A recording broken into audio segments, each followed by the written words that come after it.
Assalamualaikum warahmatullahi wabarakatuh. Kami dari kelompok 6 akan mempresentasikan tentang laporan PTK. Sebelum memulai presentasi, kami ucapkan kepada Bapak Agung Heri Prasmanto selaku dosen pengampu mata kuliah penelitian tindakan kelas. Saya akan memperkenalkan anggota kelompok 6, yaitu 1. Ibu Siti Aminah, 2. Saya sendiri Luciana, 3. Ibu Noviati, 4. Ibu Rizka, 5. Ibu Trisia, 6. Bapak Wahyu, 7. Bapak Pangestianto, dan yang ke-8 Ibu Iis Sugiyarti. Baiklah, di sini saya akan membacakan materi tentang hakikat laporan. Yang pertama yaitu pengertian laporan. Laporan berasal dari kata lapor yang berarti segala sesuatu yang dilaporkan. Laporan penelitian dimaknai sebagai laporan yang disusun berdasarkan penelitian terhadap suatu masalah. Sedangkan laporan PTK dapat kita artikan sebagai laporan yang disusun berdasarkan penelitian yang dilakukan secara sistematis terhadap suatu masalah dalam hal suatu perbaikan pembelajaran yang dialami oleh guru. Manfaat laporan PTK. Laporan PTK menggambarkan mengapa suatu penelitian dilakukan, apa landasan teorinya, bagaimana cara melakukannya, dan bagaimana hasilnya. Sehubungan dengan itu, laporan PTK akan mengungkap banyak hal tentang masalah yang detail. Sistematika laporan mencakup 1. Abstrak. Abstrak adalah ringkasan singkat dari keseluruhan laporan yang mencakup latar belakang, tujuan, metode, hasil, dan kesimpulan penelitian. Yang kedua, pendahuluan. Bagian ini mencakup latar belakang penelitian, permasalahan yang dihadapi, tujuan penelitian, dan rumusan masalah. Yang ketiga, kajian pustaka. Kajian pustaka adalah berisi teori-teori yang relevan dengan penelitian dan penelitian-penelitian sebelumnya yang telah dilakukan. Yang keempat, pelaksanaan penelitian.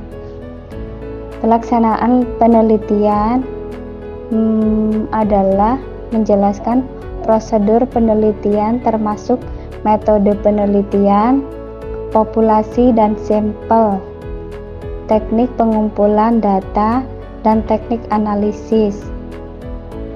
Yang kelima, hasil dan pembahasan. Bagian ini menjelaskan hasil penelitian dan interpretasi hasil tersebut. Yang keenam, kesimpulan dan saran. Bagian ini berisi kesimpulan dari hasil penelitian dan saran untuk hasil penelitian. Selanjutnya atau penerapan hasil penelitian. Yang ketujuh, daftar pustaka. Bagian ini berisi daftar semua sumber yang digunakan dalam penelitian. Yang kedelapan yaitu lampiran.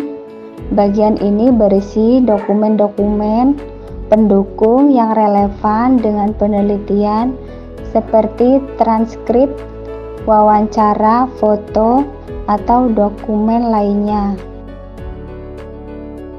Substansi komponen laporan PTK. 1. Judul.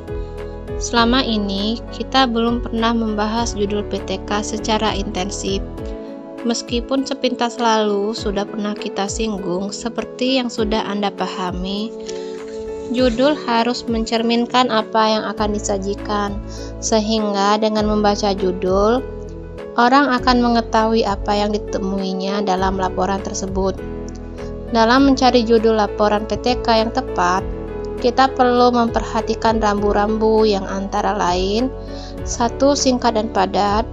2. Menggambarkan upaya untuk perbaikan pembelajaran.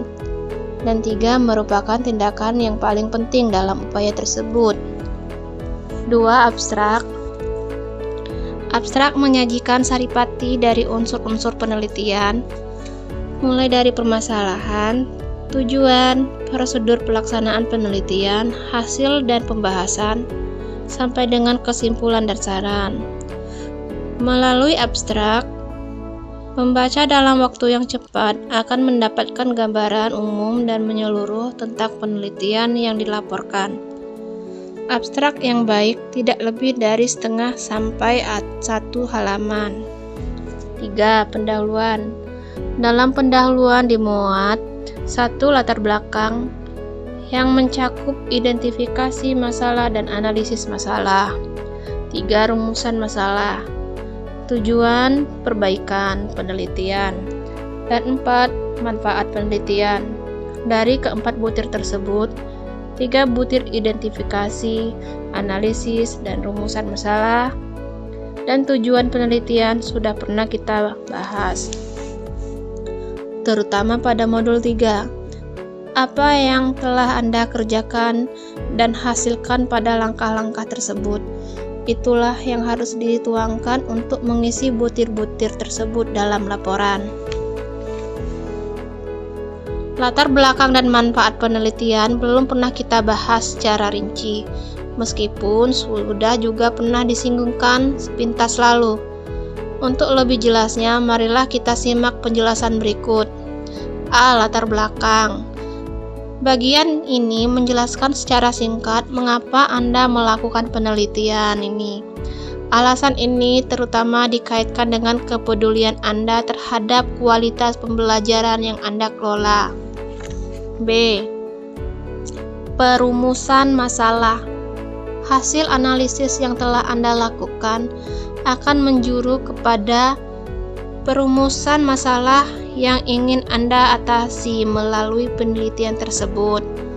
Lihat kembali modul 3. Dengan demikian, dalam bagian ini, Anda mencantumkan rumusan yang akan membantu Anda menulis tujuan penelitian atau tujuan perbaikan. C. Tujuan penelitian. Tujuan penelitian terkait dengan tujuan perbaikan.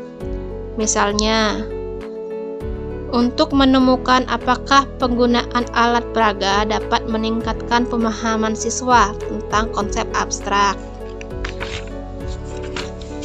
D. Manfaat penelitian. Cantumkan apa manfaat penelitian ini bagi dunia pendidikan, khususnya bagi guru dan sekolah, atau barangkali pengembangan konsep atau pendekatan pembelajaran. Dalam hal ini, perlu dicantumkan apa kira-kira sumbangan penelitian ini dalam meningkatkan kualitas pembelajaran. Kajian pustaka. Komponen ini belum pernah kita bahas secara mendalam, meskipun dalam modul 3, ketika kita mengkajikan analisis dan rencana tindakan atau perbaikan, sudah disinggung bahwa analisis masalah dan rencana perbaikan dilakukan dengan mengacu kepada teori yang relevan, pengalaman nyata, hasil penelitian, atau pendapat para pakar. Hal-hal ini yang kita deskripsikan dalam kajian pustaka ini.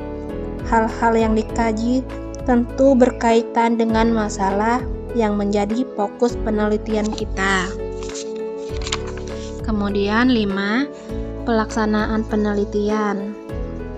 Bagian ini dimulai dengan subjek penelitian yang mencantumkan tempat atau di mana penelitian ini diadakan, sekolah, kelas. Waktu mencantumkan jadwal perbaikan per siklus. mata pelajaran, dan karakteristik siswa atau jumlah, usia, jenis kelamin, kemampuan, latar belakang, dan lain sebagainya. Setelah subjek penelitian, selanjutnya cantumkan prosedur setiap siklus perbaikan, mulai dari perencanaan, pelaksanaan, termasuk pengumpulan data dan refleksi. Kemudian 6. Hasil penelitian dan pembahasan. Dalam bagian ini disajikan hasil penelitian sesuai dengan urutan sesuai dengan tujuan perbaikan atau tujuan penelitian. Misalnya, jika ada 3 tujuan perbaikan, yang pertama, mengaktifkan siswa dengan menyebarkan pertanyaan. Kemudian yang kedua, menggunakan alat peraga untuk meningkatkan pemahaman siswa. Ketiga, meningkatkan penguasaan siswa sampai mencapai rata-rata 70 dari skala 100. Maka hasil penelitian disajikan mulai tujuan penelitian 1, 2, dan 3. Untuk setiap tujuan penelitian dipaparkan hasil keberhasilan, kegagalan, atau kelemahan. Untuk setiap siklus penelitian disertai dengan sajian data baik dalam bentuk tabel, grafik, maupun paparan. Hasil-hasil latihan yang telah Anda kerjakan dalam modul 5 akan membantu Anda menulis bab ini. 7. Kesimpulan dan saran. Cara mengembangkan serta menyajikan kesimpulan dan saran sudah kita kaji pada modul 5. Anda pasti masih ingat bahwa saran haruslah merujuk kepada kesimpulan. Tidak ada saran yang lepas atau yang berdiri sendiri. Selanjutnya, kesimpulan dan saran disajikan sesuai dengan urutan tujuan penelitian. 8. Daftar pustaka. Daftar pustaka memuat semua sumber yang Anda gunakan dalam menyusun laporan, termasuk surat keputusan atau undang-undang. Jika itu memang Anda jadikan rujukan, cara penulisan daftar pustaka mengikuti salah satu gaya penulisan. Misalnya, yang lazim digunakan adalah gaya American Psychology Association (apa? Daftar pustaka disusun secara menurut abjad, dimulai dengan nama belakang penulis, diikuti oleh tahun penerbitan, judul buku, kota tempat terbit, dan nama penerbit. Menulis dan mendimensikan laporan. A. Berbagai ketentuan dalam penulisan laporan PTK. Dalam penulisan laporan ada beberapa hal yang harus diperhatikan. Yang nomor 1, etika penulisan laporan. Dalam penulisan laporan ada beberapa komponen yang sangat perlu diketahui oleh penulis karya ilmiah yaitu kejujuran, objektivitas, dan pengutipan. Kejujuran merupakan modal awal dalam mengerjakan atau mencapai sesuatu, termasuk dalam penulisan karya ilmiah. Dalam hal ini laporan penelitian. Mungkin kita akan bertanya, dalam karya ilmiah kejujuran tersebut berkaitan dengan apa? Kejujuran berkaitan dengan banyak hal. Yang pasti kita paham benar bahwa kata jujur berarti lurus hati, tulus, ikhlas, tidak berbohong, tidak curang, atau berkata apa adanya. Jika kita melihat makna jujur seperti itu, kita segera dapat mengaitkannya dengan penulisan karya ilmiah. Hal pertama yang perlu dipahami oleh penulis adalah bahwa penulis harus jujur kepada diri sendiri dan pada masyarakat yang akan membaca tulisannya. Yang selanjutnya, objektivitas. Objektivitas sangat berkaitan erat dengan kejujuran. Data yang kita kumpulkan harus ditafsirkan secara objektif tanpa mempertimbangkan tingkat keberhasilan penelitian seperti dengan yang diuraikan di atas.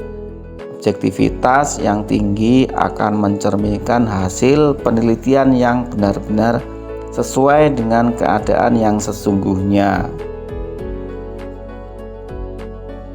Sedangkan objektivitas yang rendah akan menurunkan harkat penelitian tersebut. Di samping hasil penelitian yang dikomunikasikan tidak sesuai dengan keadaan yang sebenarnya. Yang selanjutnya, pengutipan. Sebagaimana sudah diuraikan tadi di atas, kejujuran juga tercermin dalam cara mengutip pendapat orang lain. Jika kita mengutip pendapat orang lain, baik dalam bentuk kutipan langsung atau hanya mengambil inti sari dari pendapat yang disajikan, maka sumber kutipan tersebut harus dicantumkan secara jelas. Yang nomor 2, penggunaan bahasa tulis.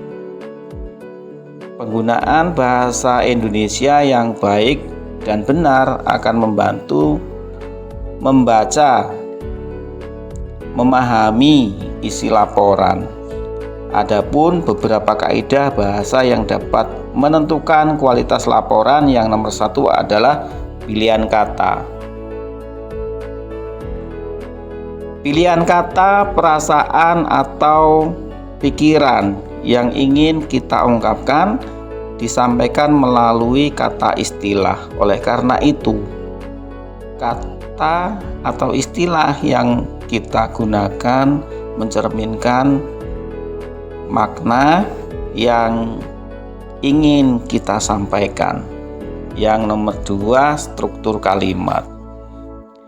Struktur kalimat atau susunan kalimat sangat menentukan pemahaman orang yang membaca kalimat tersebut.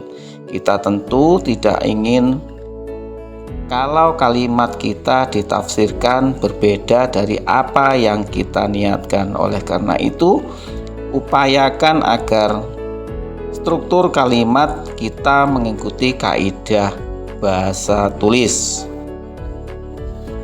Yang selanjutnya, pengembangan paragraf. Paragraf merupakan ungkapan suatu kesatuan ide, gagasan atau pikiran yang padu. Ungkapan ini dapat terdiri dari satu sampai beberapa kalimat tergantung dari luas sempatnya ide, gagasan atau pikiran yang diungkapkan. Paragraf bukan kumpulan kalimat, tetapi susunan kalimat yang sangat padu, yang masing-masing mempunyai peran atau fungsi dalam bentuk keutuhan ide, gagasan atau pikiran yang diungkapkan. Yang selanjutnya, ejaan. Ejaan yang disempurnakan atau EYD sudah diperkenalkan lebih dari 30 tahun. Namun kita pasti dapat melihat bahwa belum semua penulis menerapkannya secara benar. Masih banyak kesalahan ejaan yang dapat kita temui dalam berbagai tulisan, termasuk dalam karya ilmiah. Oleh karena itu, kita menulis laporan PTK, seyogyanya kita memperhatikan atau menerapkan dengan cermat EYD sehingga kualitas laporan menjadi lebih berbobot. Yang nomor 3, ketentuan teknis. Ada beberapa ketentuan teknis yang harus diikuti agar laporan tersebut menjadi semakin menarik dan mudah dipahami. Di antaranya adalah penomoran, cara mengutip, jenis huruf, margin, spasi. Sistematika penomoran, suatu tulisan atau pemaparan akan lebih mudah kita cerna jika jelas urutannya atau alurnya. Hubungan atau alur ini dapat digambarkan dengan berbagai cara seperti dengan menggunakan subtopik, kata penghubung, atau kalimat pengantar. Semua penanda ini akan menjadi efektif jika tulisan tersebut tidak terlalu panjang. Jika tulisan ini cukup panjang, lebih-lebih jika berupa sebuah buku, kita memerlukan suatu cara yang dapat membantu pembaca untuk memahami hubungan atau kaitan bagian yang lain satu dengan bagian yang lain. Hubungan atau kaitan ini biasanya menggambarkan dengan penomoran. Agar penomoran ini mudah dipahami, biasanya disusun dalam bentuk sistem sehingga tersebut sebagai sistematika penomoran. Yang selanjutnya, cara mengutip. Teknik pengutipan, jika kita mencantumkan pendapat orang dalam laporan, maka sumber kutipan haruslah dicantumkan secara jelas dengan cara yang tepat. Teknik nulisan sumber kutipan disesuaikan dengan jenis kutipan. Contohnya,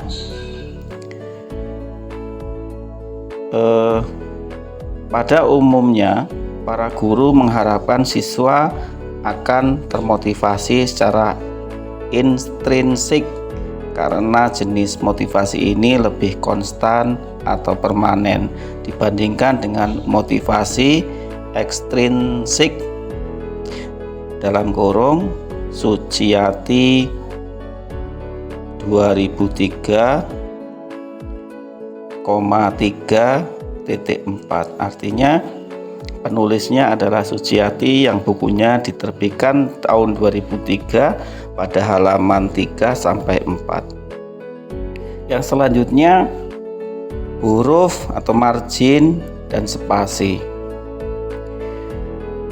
Jenis dan besar huruf serta spasi, demikian pula jarak atau margin kiri kanan sangat berpengaruh terhadap penampilan suatu tulisan. Oleh karena itu, sebaiknya kita gunakan aturan standar. Huruf yang biasa digunakan adalah Times New Roman atau Arial dengan font size sebesar 12. Jarak dari pinggir kertas margin, yaitu margin kiri sekitar 4 cm, margin kanan 3 cm, margin atas 4 cm, dan margin bawah 3 cm. Sedangkan spasi yang digunakan adalah 1,5. Dengan mencermati dan menerapkan ketentuan-ketentuan teknis tadi, laporan kita akan menjadi lebih menarik untuk dibaca.